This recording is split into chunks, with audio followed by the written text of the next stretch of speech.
반야바라 밀다 심경반자재보살이 깊은 반야바라 밀다를 행할 때 오니 공한 것을 비추어 보고 온갖 고통에서 건너느니라. 사리자여, 색이공과 다르지 않고 공이색과 다르지 않으며 색이고 공이요 공이고 색이니 수상행식도 그러하니라. 사리자여, 모든 법은 공하여 나지도 멸하지도 않으며 더럽지도 깨끗하지도 않으며 늘지도 줄지도 않느니라.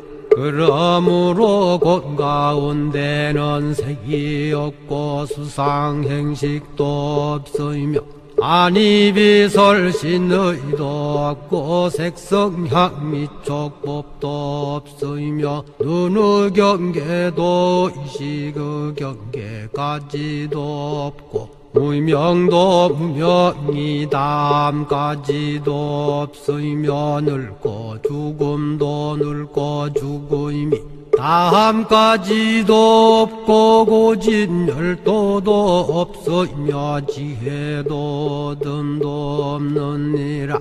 얻을 것이 없는 까닭에 보살은 반야바라 밀다를 의지함으로 마음에 걸림이 없고 걸림이 없으므로 두려움이 없어서 뒤바뀐 헛된 생각을 멀리 떠나 완전한 열반에 들어가며 삼세의 모든 부처님도 반야바라 밀다를 의지함으로 세상의 깨달음을 얻느니라. 반야바라 밀다는 가장 신비하고 밝은 주문이며 위 없는 주문이며 무엇과도 견줄 수 없는 주문이니 온갖 괴로움을 없애고 진실하여 허망하지 않음을 알지니라. 이제 반야바라 밀다주를 말하리라.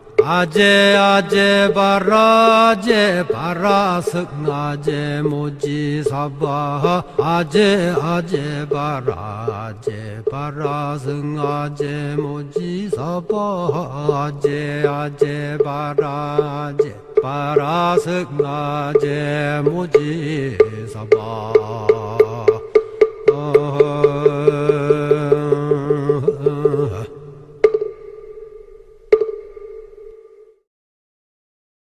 네, 안녕하십니까. 방금 소개받은 경영대학장 겸 전문대학 원장 맡고 있는 정욱 교수입니다. 다시 인사드리겠습니다. 반갑습니다. 네.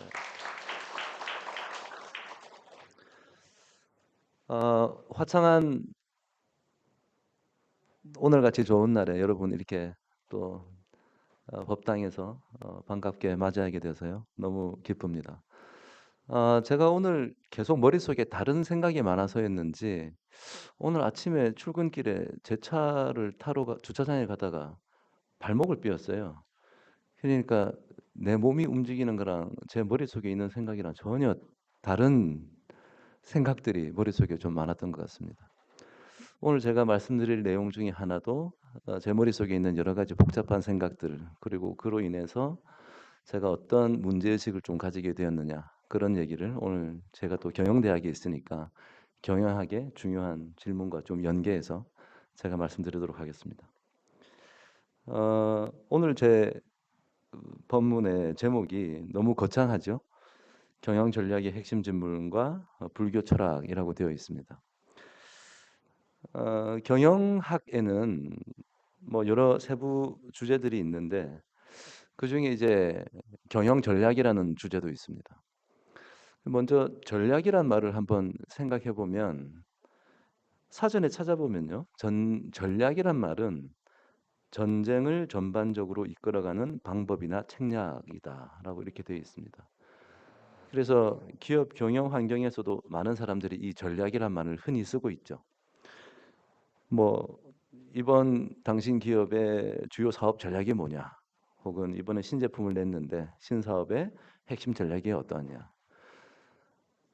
비즈니스 환경에서 이렇게 전략이란 말을 쓰는 걸 보면 이미 우리가 비즈니스 환경이 전쟁 상황이다라고 하는 것을 전제에 두고 있는 것 같습니다.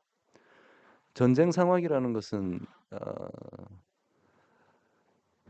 나의 생명이 좌지우지되는 그런 위급한 상황인데 비즈니스 환경이 아마 그런 상황이라고 사람들이 생각했던 모양입니다. 그러면 전쟁 상황에서 이제 살아남기 위해서는 그 전략이라는 걸 잘 짜야 될 텐데요. 즉 기업의 경영자도 전략가가 되어야 할 것 같습니다. 그래서 전략가가 되어야 되기 위해서 이제 좋은 경영 전략을 짜야 될 텐데 이 경영 전략이라는 게 뭔가 사전에 좀 찾아보면 이렇게 멋들어진 복잡한 얘기가 있습니다.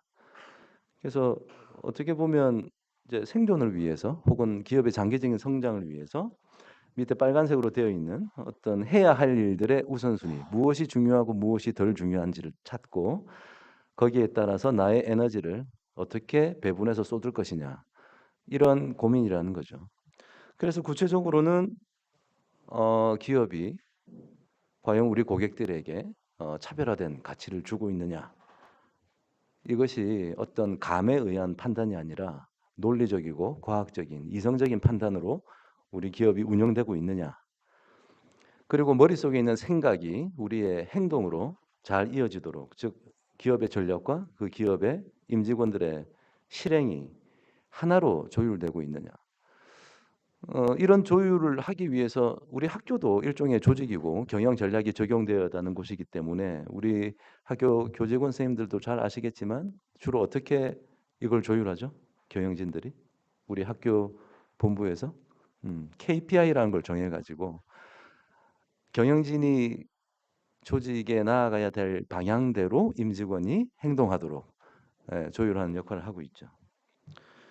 그리고 이게 뭐 한순간의 성공으로 끝날 것이냐 아니면 장기적으로 지속적인 성공을 해나갈 것이냐 뭐 이런 고민들을 하고 있습니다. 그래서 현장에 기업에 계신 분들이 저희 경영대학에 오셔서 여러 자문도 받고 하시는데 주로 그분들의 주요 고민은 그래서 내가 무엇을 해야 되고 그것을 어떻게 해야 되는가 하는 것들에 초점을 많이 갖고 계시죠. 그런데 저는 이제 경영학을 가르치고 연구하고 사람들에게 자문을 하고 하는 이런 입장에서 우리가 과연 경영 전략이라고 하는 방금 전 페이지에서 보셨던 그런 질문들이 과연 이게 핵심 질문이냐라는 것에 대한 질문이 좀 생겼습니다. 그래서 우리가 무엇을 해야 하고 어떻게 해야 하는가에 초점을 맞추는 것이 정말 우리가 고민해야 될 첫 번째 이슈이냐라는 얘기로 오늘 질문을 던지면서 오늘 본문을 좀 시작해 보려고 합니다. 어차피 기업도 주로 뭐 법인의 형태죠. 우리 학교도 이제 사단법인일 거고 그 법인이라는 것은 법에 의해서 인격을 부여한 대상이기 때문에 어떻게 보면 사람이죠. 그러니까 사람은 어, 자기가 원하지 않았던 시기에 태어나서 자기가 원하지 않는 죽음을 맞이하는 그런 존재인데, 즉 삶이 기간이 정해져 있는데 이론적으로 보면 법인이라는 존재는 영생할 수 있는 존재거든요. 계속 그 기업이 존속할 수 있는 조건만 유지된다면. 그런데 이 법인에서 의사결정을 하는 것은 어차피 또 안에 있는 사람들이기 때문에 법인이 가지고 있는 문제는 어찌 보면 우리 개개인의 인간이 가지고 있는 고민과도 연계될 수 있다고 봅니다. 지금 화면 속에 제가 그림을 하나 붙여놨는데 제가 이게 구글에서 키워드를 하나 쳐서 나온 그림 중에 가장 내 생각을 잘 대변한다는 그림을 붙였습니다. 혹시 제가 무슨 키워드를 적었길래 이 그림이 나왔는지 혹시 마음속에 각자 한번 상상해 보시죠. 어떤 키워드였을까요? 질문 답변하는 분위기는 아니니까 제가 그냥 질문하고 스스로 답변하겠습니다. 저는 키워드로 불안이라는 용어를 적었습니다. 오늘 아침에 제가 발목을 삔 것도 제 머릿속에 너무나 복잡 다단한 다양한 생각들이 머릿속에 꽉 차 있었고요. 그러니까 제가 주차장에 걸어가서 제 차의 문을 열러 가는 이 와중에서도 제 머릿속에는 계속 다른 생각들이 있었던 것 같아요. 오늘 이 본문을 시작해 본문의 내용을 포함해서. 어 저는 오늘 이 경영 전략의 핵심 질문에 대한 저의 질문을 제 개인의 어떤 경험과 조금 연계해서 말씀드리려고 합니다. 여러분 보시기에는 지금 경영대학장으로서 이 봉직하고 있는 제가 어떤 불안을 느끼고 있다고 생각하시나요? 예, 불안을 느끼고 있습니다. 예. 제가 한 1년 반 정도의 사실은 조금 심각한 불안을 저는 개인적으로 좀 겪었어요. 여러분이 불안을 느꼈을 때 여러분이 불안을 내가 느끼고 있다라는 걸 어떻게 감지하시죠? 저는 제가 그동안 살아왔던 모습과 좀 다른 모습을 제가 띠고 있다는 걸 저는 스스로 좀 감지를 해서 다행스럽게 스스로 조금 그 문제의 정체를 파악하려고 노력했던 것 같습니다. 불안이 일어나면요.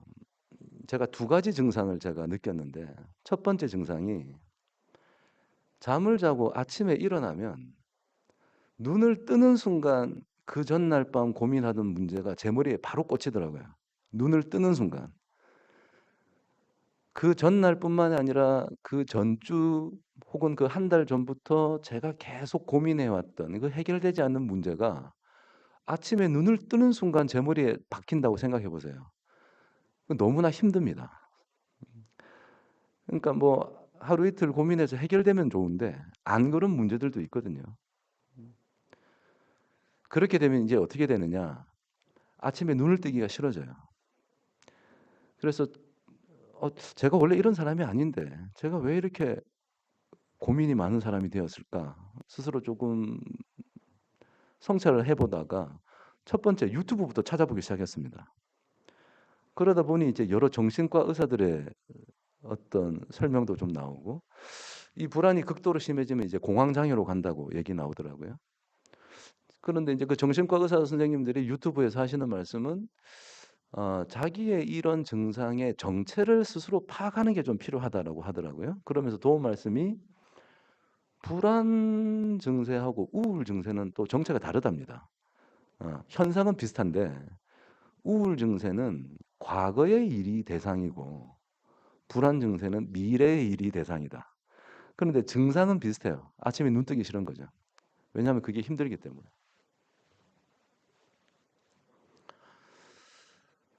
그래서 아침에 이제 눈 뜨기 싫어지는 증상을 제가 스스로 내가 왜 이런 사람이 아닌데 뭐지? 약간 이런 느낌. 그러니까 제가 이제 사실은 이제 나이가 50대 이제 초반에서 중반으로 가고 있는 나이인데 어떻게 보면 50대 접어들면서 느끼는 저의 어떤 변화였습니다. 그리고 두 번째 증상이 어떤 거였냐면 호흡이 잘 안 돼요. 그러니까 숨이 잘 안 쉬어지는, 즉 가슴이 답답한 거죠. 사실은 제 주위에도 공황장애를 겪는 사람들이 좀 있었습니다. 우리는 연예인들이 공황장애 걸렸다는 얘기를 많이 듣고 한데 저는 이제 그 제 주변의 지인들이니까 증상이 어땠냐? 그래서 지금은 어떠냐? 어떤 방법으로 그것을 극복했냐? 이런 것들을 많이 물었죠. 그러니까 제 주위에 있던 공황장애를 겪었던 그분들의 말씀은 뭐 이렇더라고요. 아침에 일어나서 숨을 쉬는데 아무리 심호흡을 해도 숨이 안 쉬어진다고 느끼더래요, 자기가. 그러니까 심장의 박동하고 뇌하고 박자가 안 맞는 거죠. 그래서 신체적으로는 숨을 쉬는데 뇌는 숨을 쉬고 있지 않다라고 느껴서 죽음의 공포를 느낀다 그러더라고요. 특히나 폐쇄된 공간에 갔을 때. 정말 심각한 공포죠, 이건. 근데 저는 그 정도는 아니었어요. 그래서 그냥 답답한 거죠. 그래서 심호흡을 하게 되는 제 자신을 좀 발견하고 내가 왜 요즘 이런 증상을 보일까? 그래서 유튜브 그리고 서점에 있는 책들도 좀 보기 시작했습니다. 그런데 그 정신과 의사 선생님들이 하시는 말씀, 이 불안 증세가 심해지면 공황장애로 가는데 공황장애를 잘 겪는 사람들의 유형이 있대요. 그러면서 리스트업을 해주더라고요. 그 조건을, 리스트를. 제가 쭉 읽어보니까 딱 저더라고요. 공황장애로 가는 환자들의 공통점. 리스트업 쭉 어떤 사람이 공황장애로 고통을 받느냐. 어떤 사람이냐면 쉽게 얘기하면 열심히 사는 사람들이더라고요. 저는 사실은 그동안 어떻게 살아왔냐면 제가 여기 어떻게 살아왔냐라고 하면 이제 제가 주체적인 의사결정을 하게 된 나이. 즉 고등학교 때는 그러지 않았던 것 같아요. 그냥 주변에서 공부를 해야 한다고 하니까 공부를 했던 거고 대학을 가야 한다고 했으니 대학을 갔던 거고요. 그런데 이제 20대, 30대, 40대의 삶이죠. 그때 그러니까 20대부터는 무언가를 모든 걸 제가 주체적으로 제가 스스로 판단했던 것 같아요. 근데 늘 제 마음속에는 어떤 마음이 있었냐면 제가 이 사회에서 요구하는 것보다 저의 역량이 부족하다는 걸 항상 저는 생각했어요. 그러니까 제가 할 수 있는 최선의 노력은 그냥 매사에 최선의 노력을 하는 거예요. 제 삶의 태도가. 뭘 해도 열심히 했습니다. 심지어 예비군 훈련 가서도 진짜 FM대로 했어요. 수류탄을 던지라 그러면 최선을 다해서 던졌고 구보를 하라 그러면 최선을 다해서 제식 훈련을 다 했습니다. 예를 들면. 근데 예비군 훈련 우리 남성분들은 가보면 아시지만 안 그렇잖아요. 예비군복만 입으면 그냥 땅바닥에 들어 눕거든요. 멀쩡한 사람이. 근데 그러기 싫었어요. 뭐든지 최선을 다하고 싶었습니다. 그렇게 살아왔던 것 같아요. 그러다 보니 성과가 조금씩 좋아졌던 거고요. 성과가 좋아지니까 보상이 이루어지더라고요. 보상을 사람이 받게 되면 자신감이 생깁니다. 그러니까 이 자신감으로 또 최선을 다하는 노력을 해요. 저는 이것이 인간이 살아야 할 어떤 선순환의 고리라고 생각했습니다. 저의 20대, 30대, 40대가. 그래서 그렇게 노력을 해왔고 앞으로도 이렇게 살아야 한다라고 믿고 있었어요. 근데 이것이 뭐가 잘못됐느냐? 잘못되지 않았는데 또 이 세상은 참 부조리로 가득합니다. 이런 선순환의 고리를 계속 반복하다가도 무의식이라는 것이 있죠. 우리 어, 인간의 의식이 있고 무의식이 있는데 무의식 중에 제가 의도하지 않았지만 막연한 믿음이 생깁니다. 무의식 중에 하면 된다. 왜냐? 하면 되는 걸 경험해 왔거든요. 이까지도 좋은데 여기서 꼬리에 꼬리를 물어서 또 다른 무의식이 생깁니다. 어떠한 상황도 나는 내 주변의 상황을 통제할 수 있다. 제가 의도하고 이런 생각을 했던 건 아닌 것 같아요. 근데 무의식에 깔려 있었던 것 같아요. 그런데 사실은 제가 20대, 30대, 40대에 살아오면서 여러 가지 일을 해왔죠. 한 가지 일만 했던 건 아닌 것 같아요. 우리 서커스에서 우리 저글링이라 그러죠. 여러 가지 공들을 이렇게 던지는 묘기가 있지 않습니까? 여러분도 마찬가지고 저의 20대, 30대, 40대도 그랬고 하여튼 여러 가지 일을 했던 것 같아요. 동시에. 근데 생각해 보면 그때 그 일들은 전부 다 제가 의도해서 했던 일인 것 같아요. 제가 무엇을 해야지, 뭘 챙겨야지, 뭐 친구와 이런 우애를 가져야지, 이런 사람과 사랑을 해야지, 이런 일을 잘 해내야지. 제가 기획하고 제가 했던 것 같아요. 그런데 이제 나이가 드니까 여기서 나이 든다고 하는 것은 제가 이제 50대에 접어들고 느꼈던 건데 제가 의도하지 않았는데 자꾸 해야 될 일이 너무 많아졌어요.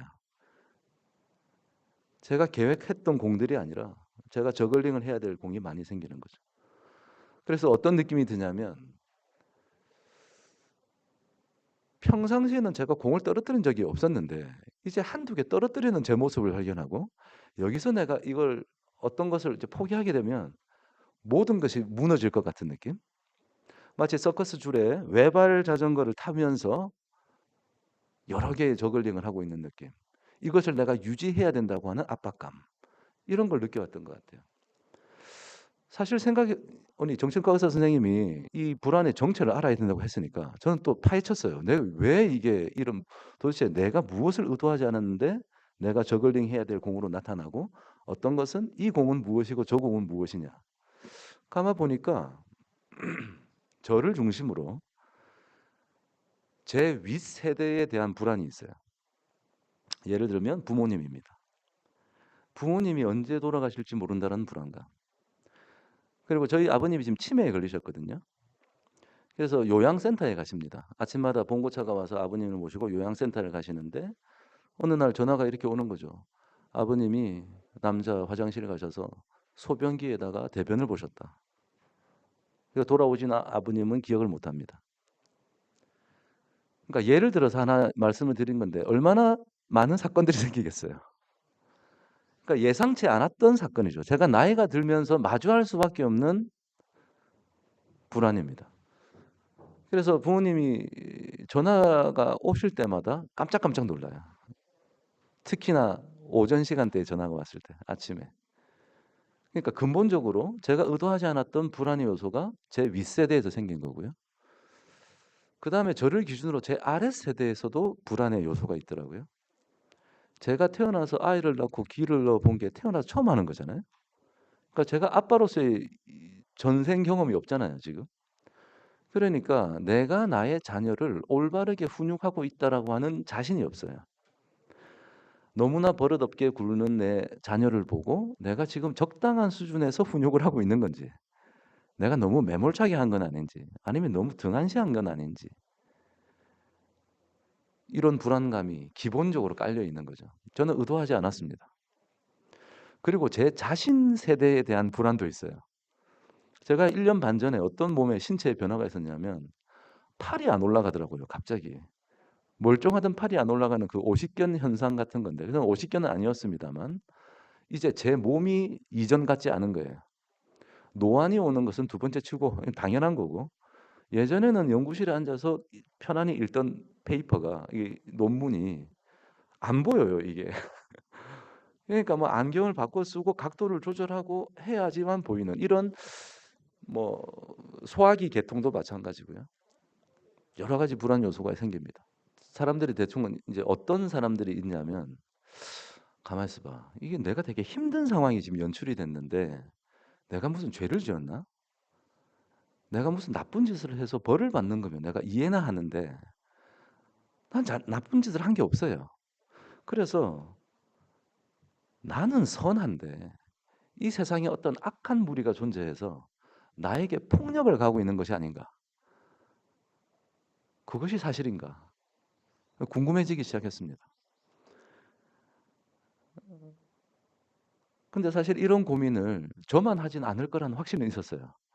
분명히 제 주위 동료들, 그리고 저와 같이 이제 우리 선배들, 50대, 60대, 70대를 지금 살고 계신 선배님들이 분명히 이런 과정을 거쳤을 텐데, 이런 과정에 대해서 우리 삶의 선배들은 과연 뭐라고 했는가? 철학책을 좀 찾아보기 시작했습니다. 그 철학책을 이런 문제로 보다가 발견한 철학자가 메를리 뽕띠라고 하는 프랑스 철학자였어요.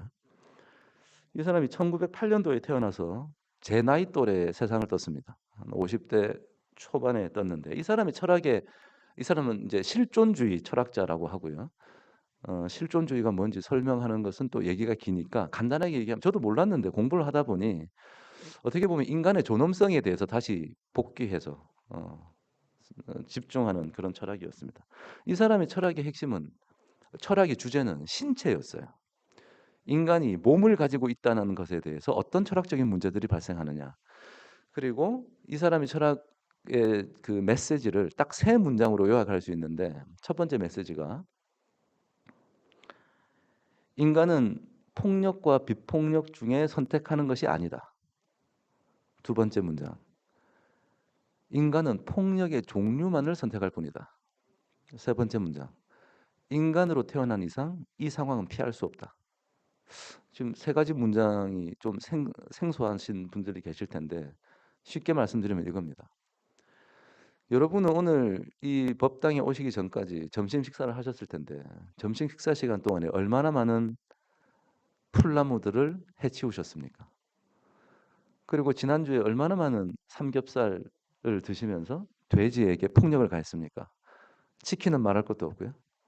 여러분은 오늘 이 자리에 오시기 전에 차를 운전하고 오셨다면 얼마나 많은 대기 오염을 시키셨습니까? 대중교통을 사용하신 분이 계시다면 그 대중교통을 사용하는 와중에 여러분 때문에 혹시 그 대중교통을 사용하지 못한 사람이 있지 않았습니까? 그분에게 나의 존재로 인해서 그분은 폭력을 당한 것이다. 뭐 이런 거죠. 즉 인간은 이미 나의 존재가 있는 이상 이 사회에 폭력을 가하고 있다라는 것을 시인하자는 거죠. 물론 폭력을 재미삼아 우리가 취하지는 않죠. 재미삼아 소돼지를 잡아 죽이지는 않지 않습니까? 내가 살기 위해서 폭력을 가했던 거죠. 즉 나도 폭력을 가하고 상대방도 폭력을 가하고 즉 이 사회는 폭력이 난무하는 세상이라는 거예요. 기본적으로. 즉 나는 선한데 주변이 악해서 내가 고통받는 것이 아니라 나도 남에게 폭력을 주고 있을 수 있다라는 것을 받아들이자라는 그런 얘기였습니다. 제가 이 얘기를 보면서 우리 스님들의 바루 공양이 연상이 되더라고요. 바루 공양은 스님들이 식사하시는 것도 일종의 수행의 한 방법으로 생각하고 어, 행하는 식사의 절차죠. 스님들이 바루 공양을 하시면 조촐한 밥과 반찬에 쌀 한 톨 남기지 않고 국물 한 방울 남기지 않고 식사를 마치십니다. 제일 처음엔 저는 저게 설거지 편하게 하려고 저렇게 드시나? 아니면 배가 많이 시장하신가? 양이 작은가? 이렇게도 생각할 수 있다고 봐요. 그런데 어떻게 보면 이미 우리 이 불교에서 살생을 금하기 때문에 지금 나에게 주어진 밥과 찬이 나에게 주어졌는데 이것을 내가 남김으로 인해서 나의 허기가 좀 더 빠른 주기로 다가오면 나는 또 다른 살생을 해야 될 수밖에 없다. 그러니 어찌 보면 나에게 주어진 이 밥과 찬을 내 위에 쑤셔 넣는 거라고 볼 수 있어요. 그래서 나의 허기의 주기를 늦추음으로 인해서 내가 살생을 최소화시키겠다. 그런 의지의 표현이라도 이라고도 볼 수 있다는 생각이 들었습니다. 자, 그럼 앞에 전에 이제 우리도 이 세상에 폭력을 가하고 있다는 것을 시인을 하고 우리 주변에 의해서 또 폭력을 가해서 제가 또 힘들죠. 그럼 정말 폭력이 난무한 세상이면 이 세상은 고통의 천국이죠. 고통으로 가득 찬 세상 아닙니까? 정말 그 생각이 맞나 또 좀 찾아봤어요.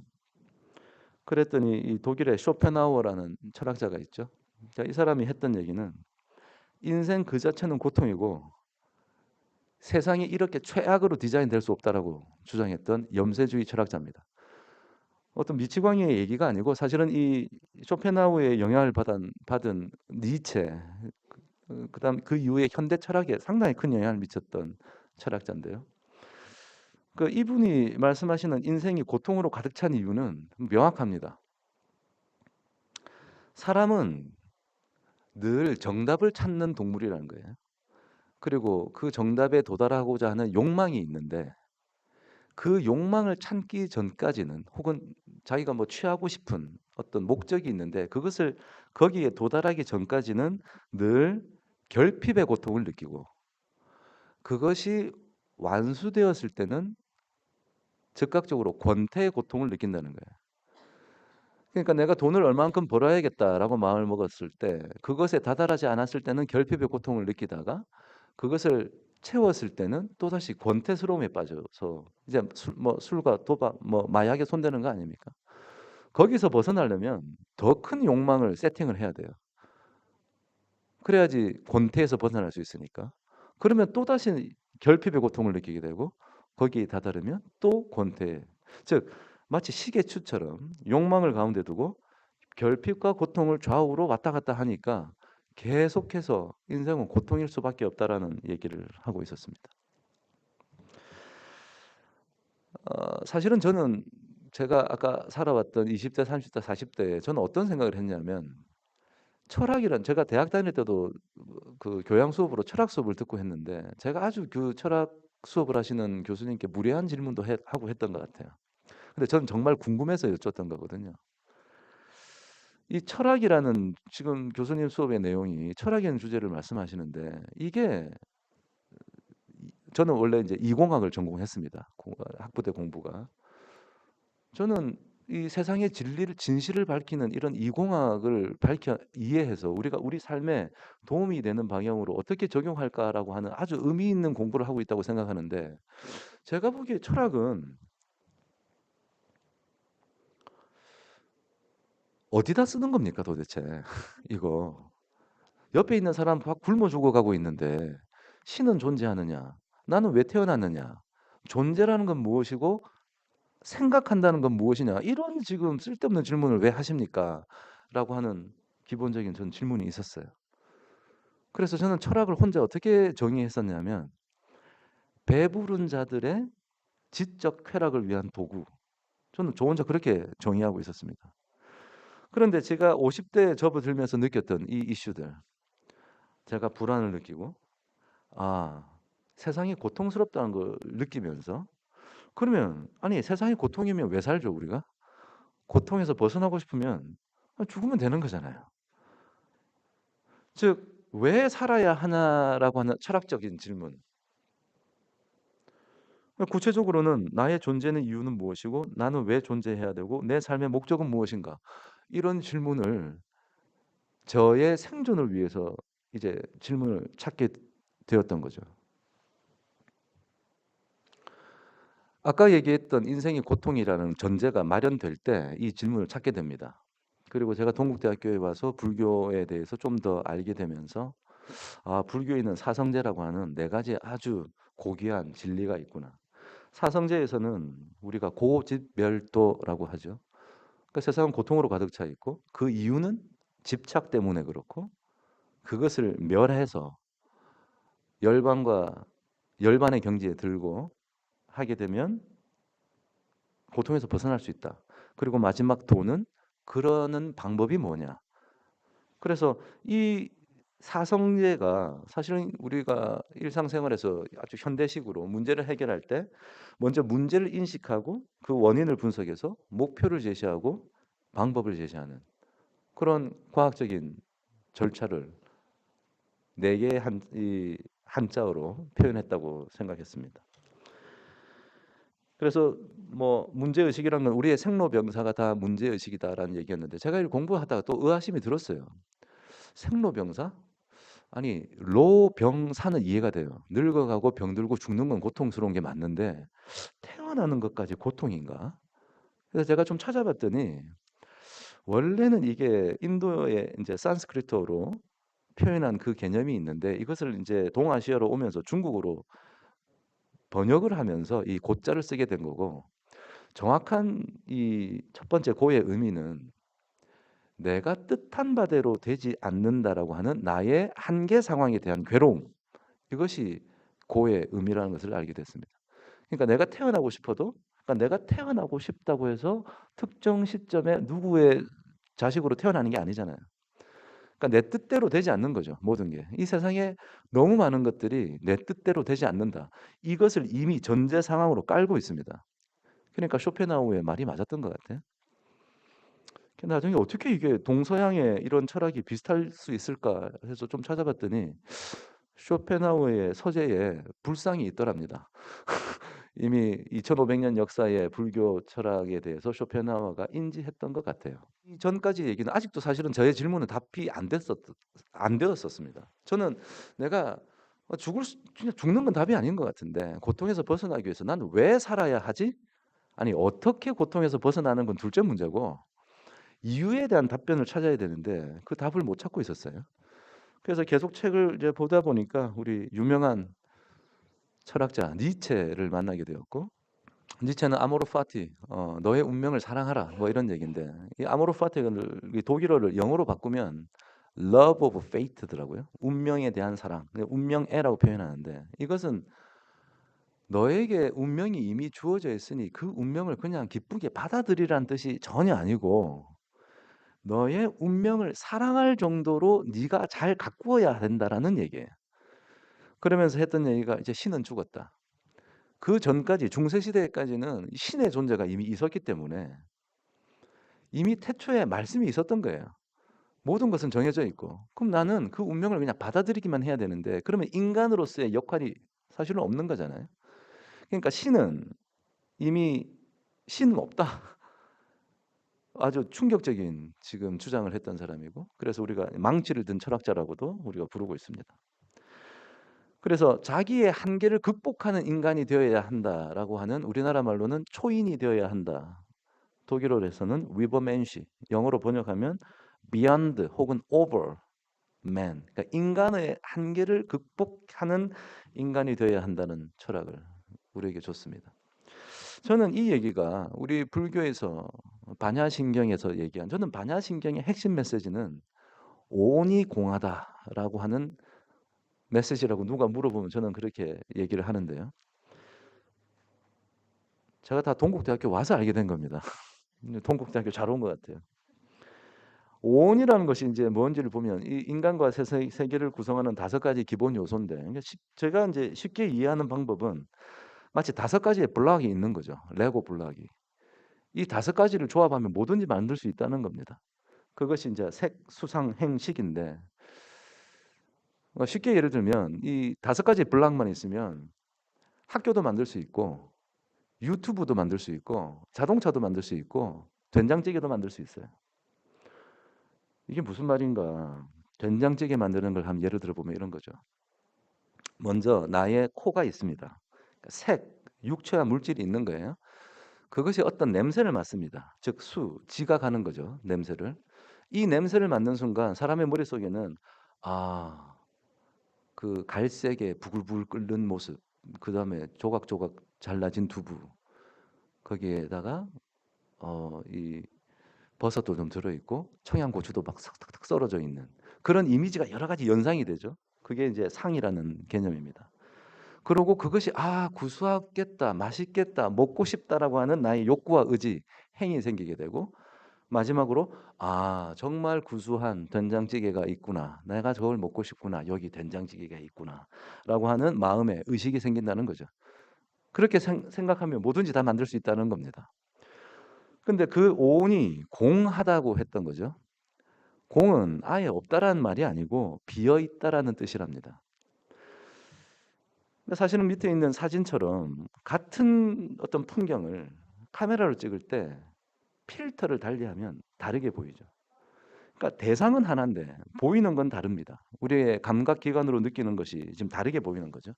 이 중에 어느 하나라도 가짜가 있습니까? 모두가 사실입니다. 즉 어떤 실체, 우리가 뭐 칸트가 말했던 칸트도 똑같은 얘기를 했거든요. 독일의 철학자 칸트도 내 앞에 보이는 이 대상은 이 대상 자체, 이 대상을 물 자체라고 그러고 바라보는 나의 인식에 존재하는 거지. 즉 같은 대상을 보고서라도 사람들마다 보는 사람들마다 다 인식이 다르다는 거예요. 그러니까 다 변할 수 있다라는 거죠. 그러니까 사실은 비어 있는 공간이다. 이 말은 세상 만물은 마음먹기 달려 있다라는 메시지와도 연결되는 것 같습니다. 그래서 이제 우리 부처님 말씀 그리고 법문 중에 이런 말들이 있죠. 세상에 괴로울 곳이 없다. 그러니까 제가 아까 그 아침마다 고민했던 그 문제들.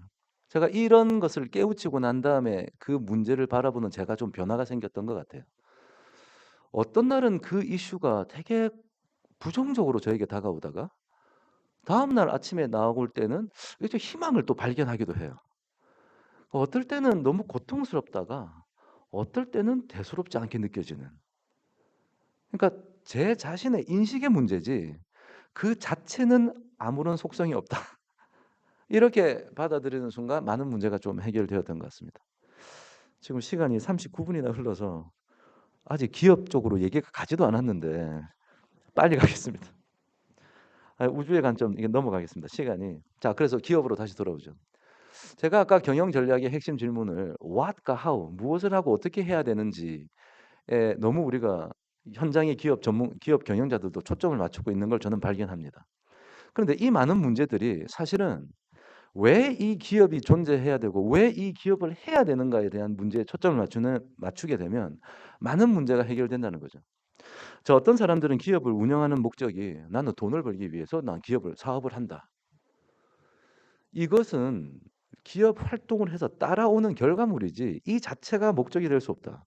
이건 결코 채워질 수 없는 목적이에요. 제가 아까 말씀드렸던 욕망은 계속해서 커져갈 수밖에 없는 속성을 갖고 있기 때문에 이 기업의 존재의 목적이 달성될 수 없는 거예요. 이건. 혹은 누군가는 나는 기업을 일으켜서 종업원을 많이 고용해서 그들의 생계를 유지하는 사회에 이바지하겠다. 명예죠. 명예를 위해서 사업을 한다는 분도 계십니다. 이 역시 마찬가지. 꼭 기업을 할 필요는 없어요. 명예를 위해서. 음, 이것은 따라오는 것이다. 어떤 사람들은 이제는 남이 시키는 일보다 내가 하고 싶은 사업을 하고 싶다. 내가 사람을 뽑고 내가 가자는 방향으로 이끌고 가고 싶다는 얘기를 하는데 사실은 이것이 목적이라면 조폭을 결성해도 돼요. 하고 싶은 대로 끌고 가면 되니까 사람들을. 그러면 뭔가 그 안에 있는 계란의 노른자 같은 핵심적인 질문이 지금 빠져 있다라는 생각을 저뿐만이 아니라 많은 경영학자들이 했었습니다. 그래서 결론부터 말씀드리면 기업의 존재의 목적은 가치를 제한하는 것이다. 이렇게 사람들이 얘기하고 있습니다. 가치를 제한한다는 것은 한마디로 우리 고객에게 내가 뭔가 좋은 걸 해줄 수 있느냐 쉽게 얘기하면 거기가 그 대목이 기업 존재의 이유라는 거죠. 그래서 제가 기업 이 가치 좀 더 이해를 돕기 위해서 가치 제한에 성공했던 기업 두 가지를 가져왔는데 시간 관계상 하나만 짧게 빨리 말씀드리겠습니다. 첫 번째 넷플릭스라는 회사인데 지금은 우리가 넷플릭스를 아주 아주 너무 편하게 그죠? 집에서 인터넷만 아주 TV만 틀면 전 세계 인기 있는 저에게 딱 최적화된 영화를 지금 보고 있는데 원래 이 넷플릭스라는 회사가 제가 처음 이 넷플릭스를 접한 것은 제가 미국에 유학하던 2001년도였던 것 같아요. 제 유학 시절에 삶의 낙이라는 건 뭐 유학생이 뭐 삶이 되게 단조롭습니다. 제가 공부를 여러분도 이제 공부를 다 해봐서 아시겠지만 그러니까 학교 도서관 그다음에 이제 나중에 박사과정 들어와서는 지도 교수님과의 연구 미팅 그리고 지도 교수님은 저에게 등록금과 생활비를 지원하는 사람. 지도 교수님이 한마디 하면 저는 무조건 그 요구를 만족시켜야 하는 사람. 그게 박사과정 학생의 입장이었어요. 자, 근데 이제 유일한 낙이 이제 주말에 그 당시에는 여러분 이제 제 나이 또래 분들은 우리 젊으신 학생들은 잘 모르실 텐데 아파트 동네마다 비디오 대여점이 있었어요. 가서 비디오 빌려 오는 건데 그게 이제 시간이 지나면서 DVD를 빌려 오는 걸로 변했죠. 그 당시 저도 이제 미국에서 낙이 DVD를 빌려와서 영화를 보면서 친구들과 맥주를 마시는 거였어요. 그런데 미국이란 환경이 DVD 대여점이 그 블록버스터즈라고 하는 아주 큰 공룡 같은 체인점이 있었습니다. 거기 가려 그러면 기본적으로 차를 타고 30분 가야 돼요. 가서 내가 보고 싶은 영화를 골라와야 되는데 인기 있는 영화는 이미 다 나가고 없다는 거죠. 그러면 차선책을 이제 빌려오는 겁니다. 또 차 타고 집에 와요. 빌려와서. 그러니까 보려고 하는데 지도 교수님이 야 다음 주 월요일까지 뭐 실험해가지고 뭐 프로그램 짜서 결과 한번 보고해봐. 그러면 그거 못 보는 거죠. 우리 지도 교수님 만족시켜야 되니까.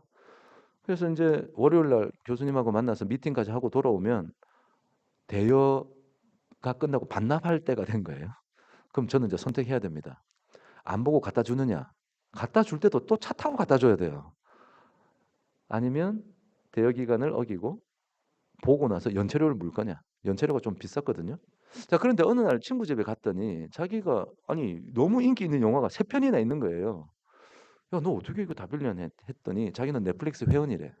뭐냐? 이랬더니 인터넷 들어가서 가입해가지고 월정액 내면 내가 원하는 세 편을 신청해 놓으면 그 DVD 영화를 우편 배달 시스템으로 집에 갖다 준다는 거죠. 그다음에 세 개를 갖고 있으면 다 보고 갖다 주면 돼요. 언제든지 한 달이고 두 달이고 갖고 있어도 돼. 그다음에 특히나 장점이 내가 보고 싶은 영화가 반드시 와요. 1등, 2등, 3등 내가 선택해 놓으면. 왜 넷플릭스는 그럴 수밖에 없었냐? 블록버스터즈는 전 미국 전국에 막 몇천 개의 매장을 갖고 있으니까 블록버스터즈 같은 비디오 대여 체인은 예를 들어서 어떤 특정 영화, 뭐 반지의 제왕이다. 그게 만장이 있으면 1,000군데가 있잖아요. 그러면 매장마다 10군데씩 10개씩 주면 되는 거예요. 그러면 어떤 매장은 DVD가 남아 돌고 어떤 매장은 DVD가 안 나가고 모자라겠죠. 근데 이런 우편 배달 시스템을 사용하니까 저기 캘리포니아에 있는 창고에다 다 넣어 놓은 거예요. DVD를. 그러니까 어디는 모자라고 어디는 남아 돌고 하는 문제가 해결되면서 주문하는 사람에게 원하는 영화를 갖다 줄 수 있었던 거예요. 정말 어떻게 보면 획기적인 아이디어죠. 영화라고 하는 미디어를 우편 배달 시스템으로 제공했던 거죠. 집 하나 넘어가고요. 자, 그래서 아주 성공적인 가치 제안을 했던 기업으로 알려져 있습니다. 자, 그러면 이런 성공적인 가치 제안을 하려 그러면 고객이 뭘 원하는지, 어떤 가치에 관심이 있는지 알아야 될 것 같아요. 그래서 경영학에서 좀 정리를 해 놓은 걸 보면 첫 번째, 고객은 가격이 싼 게 좋겠죠. 두 번째, 거래 효율이라고 불렀는데 쉽게 말하면 고객이 무언가를 가지려고 원할 때 결국은 가지게 되더라도 그것을 가지게 될 때까지 시간이 짧아야 돼요. 그걸 좋아합니다. 혹은 결국은 가지게 되더라도 내가 편하게 그것을 가질 수 있어야 돼요. 힘든 과정을 거쳐서 그것을 가지게 되면 걸 싫어한다는 거죠. 세 번째, 선호 충족이라고 했는데 고객은 야, 물건 이거밖에 없으니까 이거 그냥 써. 이걸 싫어해요. 이런 옵션들이 있으니까 네가 선택해. 네 번째, 물론 품질이 좋아야겠죠. 어, 예상한 대로 그 제품의 성능이 발현돼야 되고요. 또 남들이 가지고 있지 않은 성능을 가지고 있으면 사람들이 품질이 좋다고 합니다. 자, 그러면 아까 제가 넷플릭스가 고객이 원하는 가치를 정말 잘 간파해서 제안을 잘 했다고 했는데, 그래서 성공했다고 했는데, 블록버스터가 결국 망했어요. 그래서 그 DVD를 우편 배달로 전해주던 기업이 지금 기술이 변하면서 지금 우리가 집에서 넷플릭스를 보게 됐을 뿐인데요. 과연 넷플릭스가 고객이 원하는 것을 어떻게 충족시켜 주었는지를 한번 그래프를 한번 그려보겠습니다. 밑에 있는 가로축은 앞에서 봤던 그런 여러 가지 속성들이고요. 먼저 경쟁 대상을 한번 생각해 보죠. DVD를 내가 이 넷플릭스 회원에 가입해서 영화를 우편 배달 시스템으로 받는 것과 첫 번째 비교 대상은 내가 DVD를 사는 고객이 있을 거예요. 즉 오너십이 있는 고객이죠. 하나만 예를 들어서 한번 보겠습니다. 첫 번째, 다양성 구비. 그 고객이 모든 DVD를 살 수는 없잖아요. 그러니까 다양성 구비라는 측면에서는 아주 낮은 점수일 거예요. 두 번째, 고객의 노력. 사와서 집에 있는 꽂아서 꺼내서 보니까 뭐 어느 적당한 수준의 점수를 줄 수 있을 것 같고요. 경과 시간.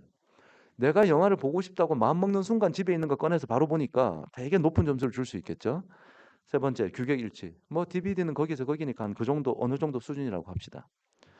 이와 비교 대상이었던 그 망했다고 하는 고전적인 비즈니스 모델 블록버스터즈는 다양성 구비, 직접 사는 고객보다는 좀 더 많은 DVD를 제공할 수 있으니까 좀 더 높은 점수 줄 수 있을 것 같고요.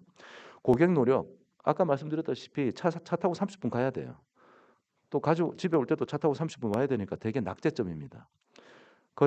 경과 시간, 뭐 가서 어느 정도 시간을 보내고 가져오니까 어느 정도 점수가 있을 거고요. DVD의 품질은 다 비슷합니다. 자, 넷플릭스 한번 보겠습니다. 다양성 구비. 원하는 영화 거의 다 100% 온다 그랬죠. 그러니까 그 방대한 영화를 원하는 영화를 언제든지 볼 수 있으니까 아주 높은 점수. 고객의 노력? 인터넷 클릭하면 돼요. 그러니까 상당히 좀 높은 점수를 줄 수 있을 것 같고. 세 번째, 경과 시간. 이게 낙제점입니다. 내가 영화를 보고 싶다고 마음 먹는 순간부터 실질적으로 영화를 볼 때까지는 우편 배달 시간 4, 5일을 기다려야 돼요. 그러니까 고객이 원하는 속성이 아니에요, 이건. 낙제점입니다. 뭐 품질, 뭐 규격 일치, DVD가 거기서 거기니까 비슷한 점수를 줄 수 있다고 합시다. 지금 넷플릭스가 아주 성공적인 가치 제안을 실현했고 그래서 아주 성공적인 기업이 되었다고 했는데 자, 핵심 포인트는 고객이 중요하다고 생각했던 속성들을 전부 다 1등으로 만족시키지 않았다라는 거예요. 낙제점이 있었음에도 불구하고 어느 특정한 속성을 극대화시킴으로 인해서 성공할 수 있었다. 자, 집가는 넘어가고요. 뭐 같은 예인데 결국 우리는 희생할 필요가 있다라는 메시지를 얻게 됩니다.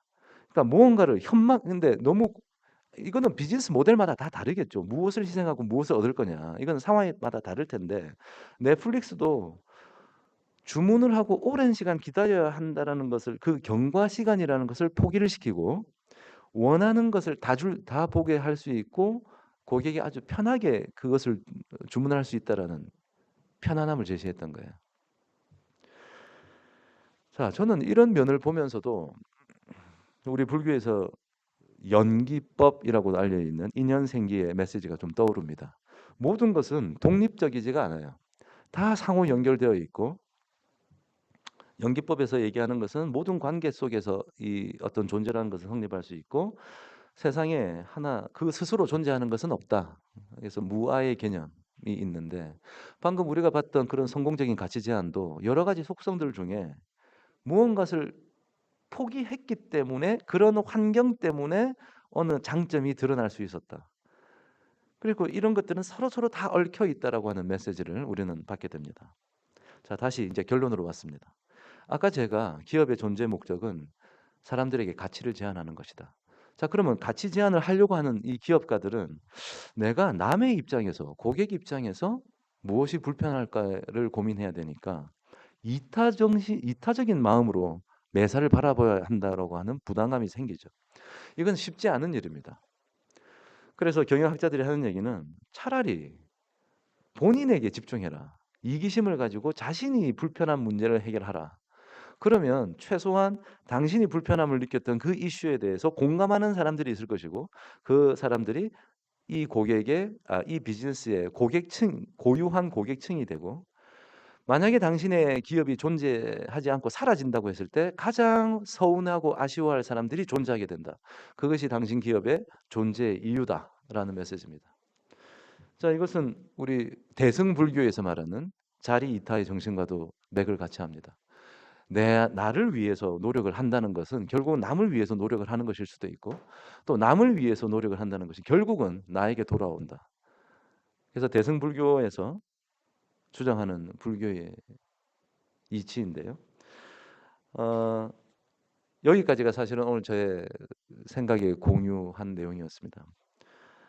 어, 저는 2500년이나 되는 이 불교가 원래는 인도에서 수행의 불교로 발전했을 것이고 그리고 동아시아 지역으로 오면서 이제 종교의 불교가 되고 철학의 불교가 되었는데 수행의 불교는 우리가 평생 아마 정진해야 될 것 같고 이런 철학에 대해서도 우리가 깨우침으로 인해서 우리의 현실 삶에 큰 도움을 줄 수 있다라는 것을 제 개인의 경험과 함께 우리 경영학의 중요한 주제와 한번 연계시켜 봤습니다.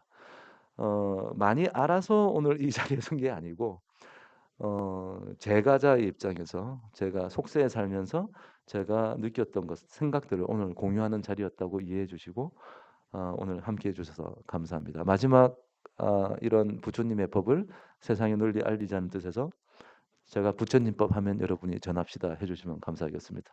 자, 부처님법 전합시다. 네, 감사합니다.